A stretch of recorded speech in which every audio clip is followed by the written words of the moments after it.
네, 지금부터는 투자해놓은 시간으로 이어가 보겠습니다. 오늘 장에 나온 핫한 이슈들 한 큐에 정리하고 또 종목들까지 저희가 전략 한번 세워보도록 할게요. 오늘은 위즈웨이브 이건희 대표, ISS 김태성 본부장 두 분과 함께 하겠습니다. 어서 오세요. 네, 안녕하세요. 안녕하세요. 네, 또 저희가 마지막 순서로는 탑픽주를 공개해드리고 있는데 지난주 우리 이건희 대표님의 탑픽주가 두산 에너빌리티였습니다. 오늘도 97,000원대를 한번 또 찍어주면서 지금 연일 지금 고점을 높여가고 있는데요. 대표님, 일주일 만에 수익이 나고 있어요. 10만 원까지 라운드 넘어 바뀔 때까지 더 보유해볼까요? 예, 뭐 굳이 팔 이유는 없을 것 같고 일단 지금 분위기는 이제 원전 쪽에 투자가 확대될 거라는 분위기는 여전히 이어지고 있고 지금 미국 정부도 우라늄을 이제 채굴하거나 이제 정제하는 기업들한테 보조금을 좀 지불하고 있는 상황이기 때문에 여전히 이제 미국의 전력 문제는 원전이 이제 대안이 될 수밖에 없다라고 보고 있고요. 대형 원전뿐만 아니라 이제 SMR도 박차를 좀 가하고 있고 지금 빅텍들한테 이제 자체적으로 이제 뭐 전력을 좀 구매해라라고 지금 이제 먼저 투자해라라고 얘기하고 있을 정도니까 일단 지금 트럼프도 전기가 부족하다는 거에 대한 인지는 좀 하고 있다라는 부분이고요. 앞으로 이제 지금 미국 원전 기업들, 원전을 설계하는 기업들한테 만약에 이제 보조금 지급한다는 얘기까지 나오면 주가는 더 한 번 더 레벨업 될 가능성이 높으니까 지금 자리에서는 굳이 뭐 내려올 이유는 없을 것 같고요. 적어도 한 12만 원까지는 한번 끌고 가보셔도 괜찮을 것 같다고 말씀드리겠습니다. 네, 두산 에너빌리티 지금 급하게 팔 이유는 없다. 12만 원까지 계속해서 보유해보자라고 수익 극대화 관점 말씀해 주셨습니다. 오늘도 두 분의 탑픽주 한번 기대해 보도록 할게요. 그럼 먼저 오늘 장의 주인공 현대차 이야기부터 해보겠습니다. 여전히 현대차 10% 넘는 급등세를 보이면서 시가총액 3위에 올라섰습니다. 지금 현대차의 시가총액이 96조 원 가까이로 불어났는데 일부 증권가에선 현대차의 시가총액이 100조 원을 뛰어넘을 수도 있다라는 그런 전망을 내놓고 있습니다. 테슬라의 그 로보택시에 지금 유일하게 좀 대항할 수 있을 만한 게 지금 현대차 보스턴 다이내믹스의 아틀라스로 꼽히면서 시장은 크게 주목하고 있는데요. 이건희 대표님.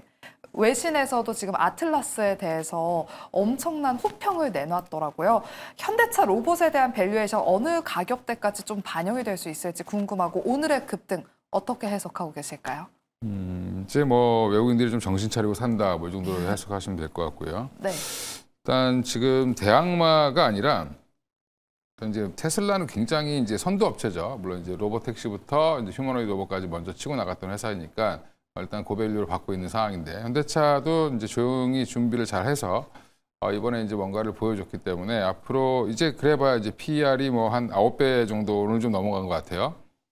PBR은 이제 한 1배 정도 넘어갔는데 10배가 한 50만 원 정도니까 사실은 PER 기준으로 10배가 한 50만 원 조금 넘을 텐데 그러면 사실은 이거 PER를 20배 주면 100만 원이에요. 예. 근데 뭐 지금 테슬라가 PER이 100배 가까이 되는데 예, 그쵸. 한 뭐 10분의 1만, 10분의 2만 평가받아도 100만 원이 될 수 있는 건데 지금 이제 계산을 하면 그렇다 이겁니다. 뭐 100만 원을 바로 간다 이런 얘기가 아니라 그만큼 이제 현대차는 이제서야 로봇이랑 로보택시 밸류에이션을 반영하고 있다. 물론 이제 로보택시는 아직도 기술력이 조금 좀 더 부족한 걸로 보이고 로봇도 지금 사실은 뭐 어느 부분에서는 우리가 좀 앞서 있고 어느 부분에서는 조금 더 그쪽 테슬라가 좀 앞서 있다고 보면 뭐 테슬라 주주분들이 기분 나빠하실지 모르겠지만 여전히 현대차 테슬라랑 비교해 보면 너무 싸다. 그러니까 지금 숫자를 보고 40만 원 넘어갔는데 처음 보는 숫자야 이런 부분들에 대해서 집착하시면 안 된다라고 말씀드리고요. 여전히 저는 지금도 추가 상승 가능하다. 올해 내내 올라갈 가능성이 있으니까 현대차 조정시 매수 관점으로 말씀드리겠습니다. 네, 현대차 여전히 지금 가격도 저평가되어 있다라고 말씀해 주시면서 조정 시 적극적으로 담아야 된다라고 현대차에 대해서 분석해 주셨습니다. 그리고 오늘 현대차가 오르면서 로봇주들도 급등 랠리를 펼치고 있습니다. 여전히 두 자릿수 대 로봇이라는 이름만 붙어도 지금 급등하고 있는 그런 시장인데요. 두산 로보틱스가 오늘 10만 원 선을 돌파해 줬고요. 오후장 되면서 SPG도 뉴스가 나오면서 급등하고 있습니다. 김태성 본부장님. 네. 지금 포모 현상의 꼭지점이 아닌가라는 그런 생각도 듭니다. 앞서 우리 이건희 대표님이 현대차는 앞으로도 더 올라갈 여력이 있다라고 말씀해 주셨는데 로봇주는 그동안 급하게 좀 오르긴 했잖아요. 네. 앞으로의 전망 그리고 고점을 맞추기는 어려울 것 같지만 보유자분들은 현재 구간에서 어떤 전략이 좀 필요할까요? 그러니까 가지고 있는 종목에 따라서 전략이 달라질 수밖에 없을 것 같습니다. 지금 전체적으로 가장 강한 체력이 어디냐라고 하면 자동차 부품을 만들면서 로봇 산업에 진출하는 기업들은 향후의 성장성뿐만 아니라 지금 당장의 실적을 견주어 놓고 보고 있더라면 굉장히 또 여전히 밸류적으로 충분히 매수할 수 있는 가격이라고 좀 보시면 될 것 같고, 대신에 이제 로봇만 하고 있었던 기업들 같은 경우에는 많은 투자자분들이 이미 알고 계시다시피 그들의 시가총액 대비해서 그들이 보여준 성적표는 한없이 좀 초라할 수밖에 없다라고 보여집니다. 특히나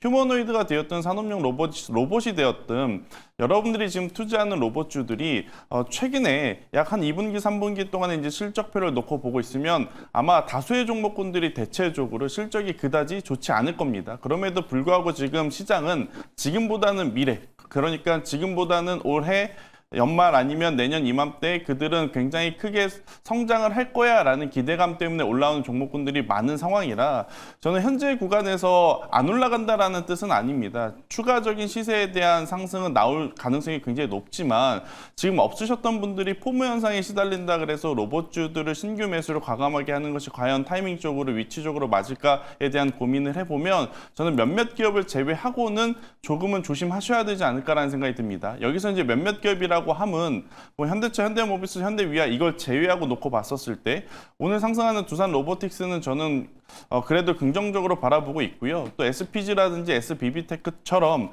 감속기 분야에서 내재와 국산화한 기업들은 괜찮다라고 보여집니다. 하지만 LG전자가 움직이면서 LG전자 밸류체인에 걸려있는 감속기 관련 기업들은 한번 고민해볼 필요는 있을 것 같아요. 지금 로봇의 힘이 얼만큼 세냐? LG전자까지 실망감이 많았던 LG전자까지도 지금 3, 4거래일 동안 주가를 이렇게 올린 거 보면 참 로봇의 힘이 대단하다라고 느껴지지만 그 반대로 너무 과하게 올라왔던 부분에 따른 부작용이 나타날 수 있는 기업들은 있으니까 저는 여기서 압축을 잘 하시는 게 필요하지 않겠는가라는 의견을 드려보도록 하겠습니다. 네, 그렇다면 지금 드는 생각은 또 로봇주 따라 사기에 부담스럽다면 자율주행이나 자동차 부품 쪽으로 눈을 돌려보는 건 어떨까라는 그런 생각이 듭니다. 그런 투심이 지금 반영이 돼서 그런지 오늘 에이테크 솔루션이나 텔레칩스 같은 전통적인 자율주행 관련 종목들이 강세를 보이고 있는데요. 본부장님. 네. 로봇주 대안으로 자율주행을 바라보는 건 좀 어떨까요? 이 피지컬 AI의 빠른 순환매 안에서?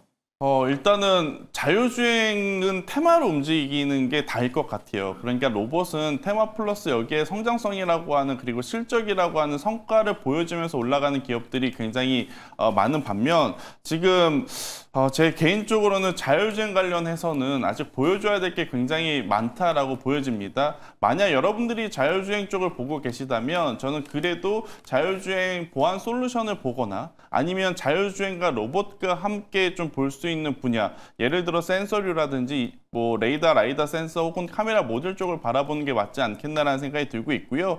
일단 소프트웨어 단에서 보면 이번 CES에 유일하게 이제 우리나라 소프트웨어 기업으로 참가한 기업이 하나 있습니다. 아우토크립트라고 하는 기업인데 이 기업 같은 경우에는 지금 현대차, 기아를 고객사로 가지고 있는 것뿐만 아니라 GM 포드라든지 굉장히 많은 브랜드 기업들과 협업을 해서 자율주행 솔루션 쪽에 역량을 확대를 하고 있는 기업이라고 좀 보시면 될 것 같습니다. 그래서 이쪽은 기존에 잘 나갔던 기업들이 잘 나갈 거야 라기보단 결국 기술력을 가지고 해외 시장에 문을 두드리고 있는 기업에 조금 더 집중을 하는 게 맞지 않겠는가라는 의견 드리겠습니다. 네, 자율주행은 일단 테마로만 대응을 해보자라고 말씀해 주셨습니다. 이렇게 저희가 현대차를 필두로 해서 피지컬 AI에 대한 전략은 여기까지 세워보도록 하겠고요. 다음은 반도체 이야기 나눠보겠습니다. 지난 주말 홍라의 여사가 상속세 재원 마련을 위해서 2조 원 규모의 삼성전자 주식을 처분했다라는 소식이 있었습니다. 이 소식에 장 초반 삼성전자가 한 1%대로 하락세를 보였다가 현재는 낙폭을 모두 말아올리면서 상승 전환을 시도하고 있는데요. 여전히 삼성전자를 향한 매수 심리가 강하다는 것을 알 수 있습니다. 이건희 대표님, 삼성전자 그럼 지금 매수 찬스일지 삼성전자에 대한 전망을 좀 어떻게 보실까요? 일단 매수 찬스죠. 예, 뭐 삼성전자가 나빠서 빠진 게 아니라 홍라희 씨가 이제 세금 내겠다고 뺀 건데 판신다고 하신 건데 82 되신 분이 그러면 8순위 넘으셨는데 굳이 뭐 지금 뭐 빚 갚아가면서 대출금 신경 쓰고 뭐 이렇게 하기 싫으니까 파신 것 같아요. 판다고 지금 이제 블록딜을 아마 이제 진행할 것 같은데 일단 여기저기서 이제 살려고 하는 쪽은 많을 것 같고 지금 업황을 보더라도 오늘 뭐 이제 반도체 관련된 관세 이슈 뭐 얘기도 하시는데 뭐 사실은 저는 그것도 아무것도 아니라고 보고 있고 그러면 뭐 굳이 지금 현대차 그룹이 갑자기 뜨니까 조금 쉬고 있는 거죠 반도체가. 예, 이럴 때는 오히려 또 이제 거꾸로 뭐 현대차 쫓아가시는 것보다는 삼성전자나 하이닉스를 노리시는 게 맞고. 그리고 또 이제 삼성전자 하이닉스가 갈 때 현대차가 쉬면 그때 또 현대차를 사시는 게 맞지 않나. 거꾸로 생각을 하셔야 되는데 예, 지금 뭐 양봉 나오는 것만 쫓아다니다 보면 계속 비싸게 사는 그런 형태가 나올 수 있으니까 앞으로 이제 반도체는 26년도 가이던스가 어떻게 올라갈 건지, 그다음 27년도는 어떻게 될 건지, 스팟 가격은 지금 흐름이 어떤지 계속 체크하셔야 될 것 같고요. 거기에 이제 고점이 뭐 3월에 나올 수도 있고, 뭐 4월에 나올 수도 있고, 아니면 내년에 나올 수도 있습니다. 그러니까 이거는 계속 체크를 해야 가는 과정이고, 애널리스트도 모른다. 예, 그들도 알 수가 없습니다. 지금 어디까지 올라갈지. 근데 여전히 스팟 가격은 계속 상승세고, 심지어 랜드까지 지금 급등세이기 때문에 삼성전자를 굳이 팔 이유는 없다라고 보고 있고요. 그다음에 뭐 기회가 된다라고 하면 음봉에서 추가로 더 매수하시거나 없는 분들은 뭐 적은 분들 시장이 좀 적은 분들은 추가 더 매수도 전 가능하다고 보고 있고 없는 분들은 좀 방망이를 좀 짧게 잡는다라고 하면 들어가 보셔도 괜찮다라고 말씀드리겠습니다. 네, 오늘처럼 시장의 수급이 다 이 현대차 쪽으로 쏠려 있을 때 이 반도체 대장주 매수할 수 있는 찬스다라고 말씀을 해주셨습니다. 그리고 말씀해주셨던 그 100% 관세 이야기 조금 더 해보도록 할게요. 미국 정부가 주요 반도체 생산국을 상대로 해서 미국의 반도체 생산 시설에 투자를 하지 않는다면 관세 100%를 물리겠다라고 발언을 했습니다. 하지만 시장은 크게 악재로 받아들이지 않고 있는 것 같은데요. 김태성 본부장님. 네. 지난주까지 소부장단 안에서 장비주들이 좀 강했다면 오늘은 특히나 또 소재주들이 강한 모습을 보이고 있습니다. 오늘 반도체 소재주가 이렇게 강한 원인에 대해서 좀 분석을 해주시고요. 또 소부장주는 어떤 전략이 필요할까요? 일단 저는 경계감은 좀 가지고 있어야 된다는 나름의 전략을 좀 말씀드리도록 하겠습니다. 오늘 저녁에 미국 증시가 휴장이에요. 지금 현재 여러분들이 우리나라 코스피 코스닥 특히 코스피가 1월 달에 혹은 5,000포인트를 간다면 언제 갈까 여기에 많이 집중을 하시다 보니 장중에 나사 선물 지수를 안 보실 수는 있을 것 같은데 현재 기준으로 나사 선물 지수가 약 1%대의 조정을 좀 보이고 있습니다. 제가 만약 나사 선물 지수 추이를 확인을 했는데 0.5% 내의 조정이면 이런 이야기를 따로 안 드렸을 것 같아요. 하지만 1%가 넘는 지금 하락세를 보이고 있는 상황이고 오늘 저녁 미증시가 휴장 그리고 이번 주에 다보스 포럼이 열리죠. 여기서 트럼프 대통령이 직접 참여를 해서 어떤 연설을 하느냐 이게 중요한 게 아니라 이 연설에 EU가 즉각적으로 어떤 반응을 보이느냐가 굉장히 큰 변수라고 생각을 합니다. 저도 삼성전자, SK하이닉스 조정은 기회다라고 보고 있고 여전히 올라갈 가능성이 굉장히 높은 상황. 이제는 앞단의 레거시뿐만이 아니라 앞단의 레거시와 HBM뿐만 아니라 지금 뒷단에 따라갈 수 있는 낸드 그러니까 스토리지까지도 스토리텔링이 완벽하게 구상이 되어 있는 상황이라 안 올라간다, 못 올라간다 그리고 올라갈 만한 명분이 없다 이건 아니지만 기술적으로 혹은 대외 변수 때문에 이번 주는 만약 없으셨던 분들이 담아 보신다고 하면 주 후반부에 담는 게 어떨까라는 생각을 저는 조심스럽게 좀 드리고 싶어요. 일단 우선순위는 당연히 삼성전자와 SK하이닉스를 먼저 담아내야 되겠죠. 그리고 우리나라 반도체 소부장주들이 굉장히 좋은 모습을 보이고 있는 건 막연한 기대감입니다. TSMC가 저렇게 엄청나게 큰 금액의 캐펙스 투자를 하게 되면 삼성전자와 SK하이닉스는 가만히 있을까? 그렇기 때문에 우리도 장비주를 투자를 해야 된다면 지금이 아닐까? 이런 투자 심리도 조금 있는 것 같아요. 그런데 이제 장비주들 안에서 종류가 혹은 공정들이 굉장히 많지 않습니까? 물론 다 움직일 수는 없고 만약 여기서 집중을 해본다면 저는 검사 장비 쪽에 특화되어 있는 기업들을 한번 여러분들이 보시는 것도 나쁘지 않은 선택이다. 뭐 대표적으로 뭐 파크 시스템즈와 같은 기업들이 있지 않을까라는 의견 드리도록 하겠습니다. 네, 이렇게 반도체 섹터에 대한 전략을 한번 세워봤고요. 이어서 AI 폭증하는 그 전력쇼에 대응하기 위해서 최근에 원전주들이 움직이고 있어서 원전주 진단해 보겠습니다. 트럼프 대통령이 빅테크 기업들이 이 신규 발전소 원전 그 발전하는 건설 비용을 사실상 전액 부담하라라고 말을 했습니다. 초강소 대책을 내놓으면서 거의 좀 깡패가 아닌가 싶기도 한데 우리 이건희 대표님.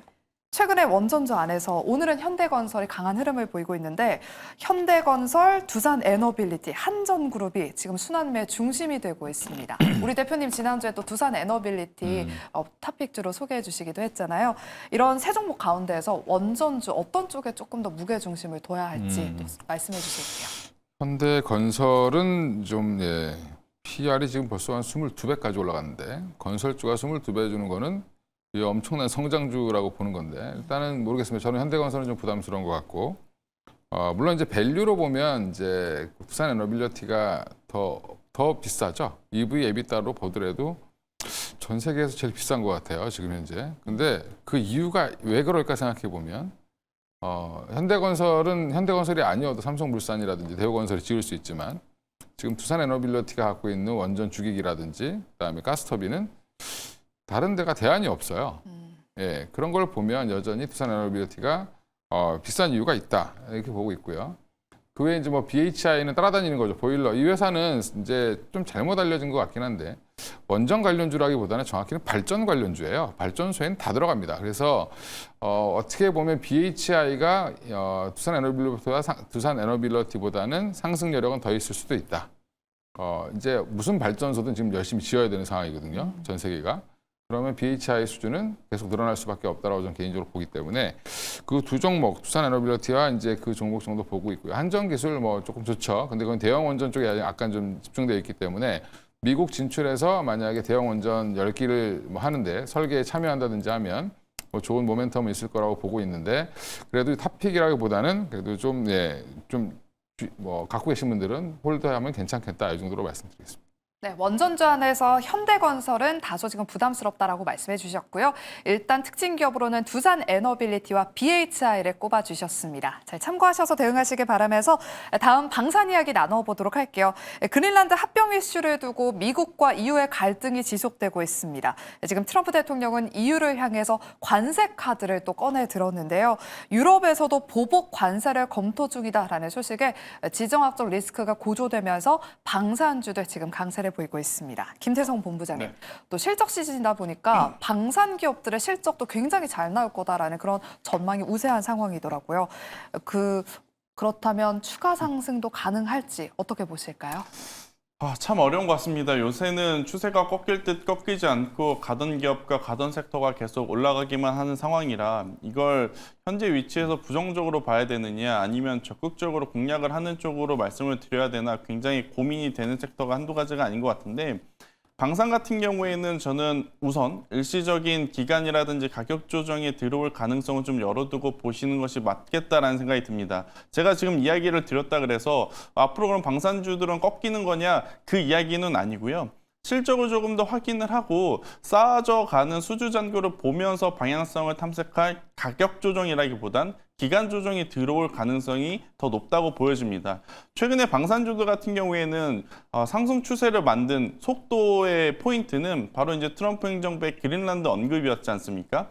물론 이제 11월 중간 선거를 앞두고 표심을 압도적으로 좀 빠르게 올려야 되는 트럼프 행정부가 앞으로 더 과감한 이야기들을 할 가능성이 굉장히 높은데 방산주 입장에서 보면 사실 그린란드보다 더 과격한 이야기가 있을까? 이런 생각이 저는 들어요. 그래서 이러한 부분들이 일정 부분 많이 선반영되어 있어서 방산주들에 대한 추가 시세를 노리는 것보단 만약 기술적으로 조정이 나오게 된다면 그 조정을 이용해서 어떤 종목을 우선순위에 두고 내가 매수를 해야 될 것인지 없으신 분들은 그 고민을 하는 게 더 합리적인 지금 시기가 아닌가라는 생각이 듭니다. 저는 개인적으로 물론 하나에어로스페이스가 대장주라고 생각을 하지만 지금 포인트가 그린란드이고 그린란드에서 선보여야 되는 것은 골든돔이라고 하면 하나 시스템이 가장 적절해 보이지 않겠는가라는 생각이 들어서 조정이 나온다면 저는 하나 시스템을 한번 보시는 게 좋을 것 같고요. 이제 낙수 효과를 얻는 종목군들 저도 그렇게 지금 선호를 하고 있지는 않습니다. 왜냐하면 지난해 3분기부터 4분기 올해 지금 1분기가 대장주가 가는 거지 대장주를 따라서 2등주, 3등주가 그렇게 가는 시장은 아니라서 하지만 방산주 같은 경우에는 종목이 그렇게 많지 않기 때문에 예를 들어 하나에어로스페이스, 하나시스템, 그리고 현대로템, LIG, 넥선이 간다면 낙수 효과를 받은 부품사 중에는 i3 시스템이라고 하는 기업이 있어요. 이쪽은 저는 충분히 지금의 위치와 지금의 밸류를 놓고 감안을 해도 충분히 낮은 가격대에 우리가 접근할 수 있는 기회가 아니겠는가라는 의견을 한번 드려보도록 하겠습니다. 네, 방산 안에서는 한화 시스템과 i3 시스템 특징 기업으로 언급해 주셨습니다.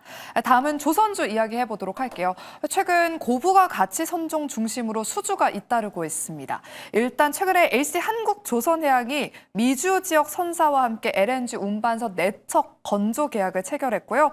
그리고 한화오션은 지난달에 LNG 운반선 7척을, 삼성중공업도 지난달에 LNG 운반선 2척을 수주했습니다. 오늘은 특히나 삼성중공업 중심으로 지금 매수세가 붙으면서 강한 상승세를 보이고 있는데요. 증권가에서 삼성중공업에 대해서 목표 주가를 상향하는 레포트가 나온 덕분입니다. 이건희 대표님. 올해 수주가 더 증가될 것으로 지금 조선 섹터에 대해서는 전망이 나오고 있는데 조선주들 그리고 삼성중공업은 전고점 돌파는 시간 문제일까요? 그렇죠. 뭐 시간 문제로 보이고요. 삼성중공업이 다시 올라오는 거는 또 이제 최근에 하나오션과 HD현대중공업이 먼저 올랐죠. 먼저 반등을 줬고 보니까 삼성중공업이 제일 싸 보이죠 지금. 예, 밸류도 여전히 제일 싸고. 거기에 또 FLNG 관련돼서 뭐 모잠비크 쪽에 하나가 더 될 거다라고 얘기했는데 그거 말고도 지금 한 3기가 더 추가로 될 가능성이 있다라는 얘기가 지금 나오고 있어서 FLNG 사업은 특히 이제 삼성중공업만 하고 있는 거기 때문에 여기에 특화된 밸류를 좀 더 줄 수 있다라고 보시면 될 것 같고요. 지금 또 베네수엘라 쪽에서 이런 것들이 터지면서 이제 어떻게 보면 이제 이쪽 관련된 그 중남미 쪽에서도 FLNG 얘기가 또 나오고 있어요. 그래서 삼성중공업이 지금 다른 데서 안 하고 있는 사업을 하고 있는 부분, 그다음에 LNG 운반선도 원래 잘 만들던 회사이기 때문에 그쪽에 대한 추가 수주 기대감, 그다음에 또 마스가도 여전히 군함 관련된 것도 지금 추진하고 있죠. 추진하고 있는데 물론 HD현대중공업과 하나오션과는 조금 결이 다른데 늦지막히 좀 출발하는 모습을 좀 보이고 있습니다. 원래 삼성그룹이 약간 좀 보수적으로 가요. 그래서 조금 늦는데 늦어도 알차게 갈 가능성이 있으니까 이게 한번 오늘은 뭐 현대중공업과 삼성 하나오션 오르고 나서 좀 쫓아가는 느낌으로 좀 보고서들이 나오면서 올라가고 있는 거다라고 생각하시면 될 것 같습니다. 네, 그럼 마지막으로 짧게 증권주 이야기 나눠보도록 할게요. 새해 들어서 지금 은행 자금이 이탈하면서 이 돈이 다 지금 증권으로 향하고 있습니다. 김태성 본부장님, 네. 실적 모멘텀까지 얻는다면 상법 개정 수혜와 더불어서 증권주 지금 노려보는 거 어때요? 근데 이제 노려본다 하더라도 종목은 아마 좀 한정되어 있죠. 저는 대표적으로 미래에셋증권만을 바라보시는 게 더 나을 것 같다라는 생각. 그러니 이제 코스피 5,000포인트가 넘어가고 나서의 흐름이 더 중요하겠지만 지금 현재로서는 미래에셋증권은 충분히 단기적으로는 가능하지 않겠는가라는 의견을 드리도록 하겠습니다. 네, 그럼 마지막으로 탑픽주 한번 공개해 보겠습니다. 오늘은 이건희 대표님의 탑픽주 공개해 보도록 할게요. 예, 뭐 현대차 갖고 나왔는데 너무 많이 올라가지고. 지금도 들어가도 돼요? 그건 이제 본인 마음이죠. 예, 사는 거는 그냥 매수 버튼 누르면 사지는 거니까. 조정 시 매수 관점으로 말씀드리고요. 지금 쫓아가기엔 좀 그렇죠. 종가는 확인해 볼 필요 있을 것 같고. 이제 가격만 보면 되게 비싸진 것 같습니다만 이제 저는 이제 아틀라스를 3만 대 양산하는 핵심 기업으로 이제 보시면 지금 우리보다 앞섰다라고 생각했던 그동안 이제 앞섰다고 얘기했던 회사들이 양산한다는 계획을 발표를 했지만 과연 잘 양산할 수 있을까에 대한 의구심을 갖고 있는데 현대차가 양산한다고 했을 때는 의구심이 없다. 이런 부분에 좀 방점을 찍으시고 목표가는 60만 원으로 보시면 될 것 같습니다. 네, 이렇게 저희가 준비한 순서 여기까지입니다. 끝까지 함께해 주신 여러분 고맙습니다.